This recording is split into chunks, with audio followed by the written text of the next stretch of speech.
illallah Muhammadur Rasulullah, la ilaha illallah Muhammadur Rasulullah, la ilaha illallah Muhammadur Rasulullah. तिलावत कुरान। नबी सल्लल्लाहु अलैहि वसल्लम जब कुरान पढ़ने का इरादा करते, सोचें आप सल्लल्लाहु अलैहि वसल्लम पर कुरान नाजिल होता था और आपको कुरान सारे का सारा याद था। आप अल्लाह ताला के हुक्म को सबसे पहले पूरा करते थे। अल्लाह ताला का हुक्म है फ़इज़ा क़रअतल क़ुरआन फ़स्तइज़ बिल्लाहि मिनश शैतानिर रजीम।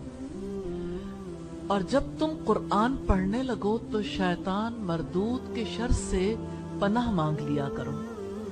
नबी सल्लल्लाहु अलैहि वसल्लम अगर कोई सूरत शुरू से पढ़ते तो बिस्मिल्लाहिर्रहमानिर्रहीम से शुरू फरमाते। सईदा अनस बयान करते हैं, एक दिन रसूलुल्लाह सल्लल्लाहु अलैहि वसल्लम हमारे दरमियान तशरीफ फरमा थे। इतने में आप पर कुछ ऊँग सी तारी हुई, फिर आपने मुस्कुराते हुए सर उठाया। बाज़ रिवायात में कि लोगों ने पूछा आप किस बात पर मुस्कुरा रहे थे, और बाज़ में कि आपने खुद लोगों से फरमाया इस वक्त मेरे ऊपर एक सूरत नाजिल हुई है। फिर आपने बिस्मिल्लाहिर्रहमानिर्रहीम पढ़कर सूरा अल कौसर पढ़ी। नबी सल्लल्लाहु अलैहि वसल्लम की तिलावत कैसी होती थी? आप तिलावत करते थे तो हर हरफ को जुदा जुदा अदा फरमाते थे। ये इमाम अलबानी की रिवायत है सिफतुस सलाह की, पेज नंबर 124 पर है। आप पढ़ने में तेजी नहीं करते थे, हर आयत पर वक्फ करते। सईदा उम्मे सलमा फरमाती हैं कुरान पढ़ते हुए आप हर आयत पर वक्फ करते थे, यानी इस तरह पढ़ते थे अल्हम्दुलिल्लाहि रब्बिल आलमीन, फिर आप रुक जाते, फिर पढ़ते अर्रहमानिर रहीम, फिर रुक जाते। ये वक्फा गौर फिक्र का था, अल्लाह ताला के साथ ताल्लुक। इसी तरह से आप सल्लल्लाहु अलैहि वसल्लम तिलावत करते। तिर्मिज़ी की 2927 नंबर रिवायत है। अता कहते हैं कि मैं और उबैद बिन उमैर सईदा आयशा सिद्दीक़ा रज़ियल्लाहु ताला अन्हुमा के पास गए। अब्दुल्ला बिन उमैर ने कहा रसूलुल्लाह का कोई ताज्जुब अंगेज अमल जो आपने देखा हो वो बयान करें।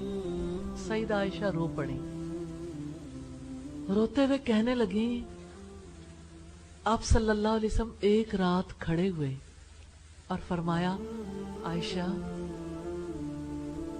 आप मुझे अपने रब की इबादत करने की इजाजत दे दो।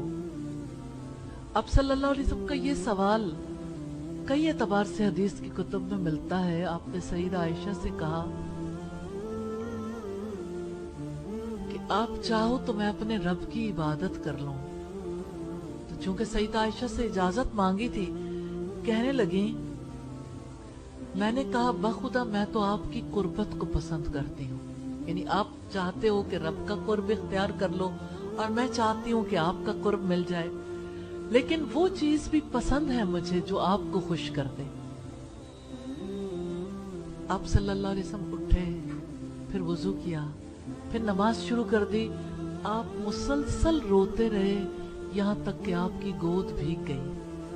फिर रोए, रोते रहे हत्ता कि जमीन भीग गई। इतने में सैयदना बिलाल आए फजर की नमाज की तिला देने के लिए। जब उन्होंने आपको रोता हुआ पाया तो कहने लगे ऐ अल्लाह के रसूल आप इतना क्यों रो रहे हैं? हालांकि अल्लाह ताला ने तो आपके अगले पिछले सारे गुनाह माफ कर दिए हैं। आप सल्लल्लाहु अलैहि वसल्लम ने फरमाया अफला अकून अब्दन शकूरा, क्या मैं अल्लाह का शुक्रगुजार बंदा न बन जाऊं? मैं चाहता हूं कि अल्लाह का शुक्रगुजार बंदा बन जाऊं। फिर आपने फरमाया आज रात मुझ पर चंद आयात नाजिल हुई, उस आदमी के लिए हलाकत है, बर्बादी है जिसने उनको पढ़ा लेकिन गौर व फिक्र न किया। आयात ये हैं सूरा आल इमरान की यही आयात इन्ना फी खल्क़िस समावाति वल अर्द, जो आप हर रात पढ़ा करते थे। ये सिलसिला अहादीस सहीहा की 68 नंबर रिवायत। सईदना अबू ज़र कहते हैं कि नबी करीम सल्लल्लाहु अलैहि वसल्लम नमाज के लिए खड़े हुए آپ ساری رات ایک آیت کی تلاوت کرتے رہے، اب ساری رات اپنی امت کے لیے دعا کرتے رہے، ان تعذبہم فانہم عبادک، اگر آپ انہیں عذاب دیں تو یہ آپ کے بندے ہیں، وَإِن تَغْفِرْ لَهُمْ، اور اگر آپ انہیں بخش دیں، فَإِنَّكَ أَنْتَ الْعَزِيزُ الْحَكِيمُ، تو بے شک آپ سب پر غالب کمال درجے کی حکمت رکھنے والے ہیں۔ یہ سورہ المائدہ کی آیت ہے اور نسائی کی روایت ہے 1011 نمبر پر۔ آپ صلی اللہ علیہ وسلم کا کوئی عمل ایسا نہیں ہوتا تھا جس میں آپ کا جسم کوئی عمل کر رہا ہو اور دل اور آپ کا دماغ اس کا شریک نہ ہو۔ آپ اپنی روح سے، اپنے قلب و ذہن سے، اپنے جسم کے پورے بیلنس کے ساتھ ہر کام کو ادا کرتے تھے۔ سم ٹائمز ایسا ہوتا تھا آپ تلاوت کرتے تھے اور آپ کے سینہ مبارک سے ہنڈیا کے ابلنے کی طرح سے آواز آتی تھی۔ یہ صحیح ابن حبان کی روایت ہے۔ عبداللہ بن شخیر بیان کرتے ہیں، میں نے نبی کریم صلی اللہ علیہ وسلم کو نماز پڑھتے دیکھا، آپ کے سینے سے رونے کی وجہ سے ہانڈی کے پکنے کی طرح سے آواز آ رہی تھی۔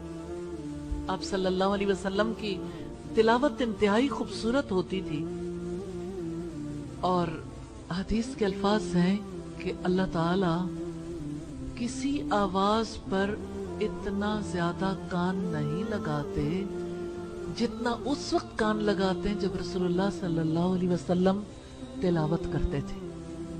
آوازوں میں سے سب سے خوبصورت آواز، اور آپ کی آواز کو سننے کے لیے اللہ تعالیٰ کا کان لگانا، اللہ تعالیٰ کا متوجہ ہونا۔ آپ خوبصورت آواز میں تلاوت کرتے تھے۔ سیدنا برا بن عازب بیان کرتے ہیں کہ میں نے نبی صلی اللہ علیہ وسلم کو عشاء کی نماز میں والتین والزیتون یہ پڑھتے ہوئے سنا، میں نے کسی کو آپ سے اچھی آواز میں قرات کرتے نہیں دیکھا۔ نبی اکرم صلی اللہ علیہ وسلم کبھی بآواز بلند قرآن پڑھتے تھے اور کبھی دھیمی آواز سے۔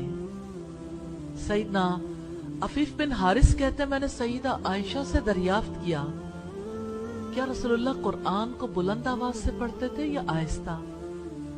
کہنے لگی کبھی بلند آواز سے پڑھتے تھے اور کبھی دھیمی آواز سے۔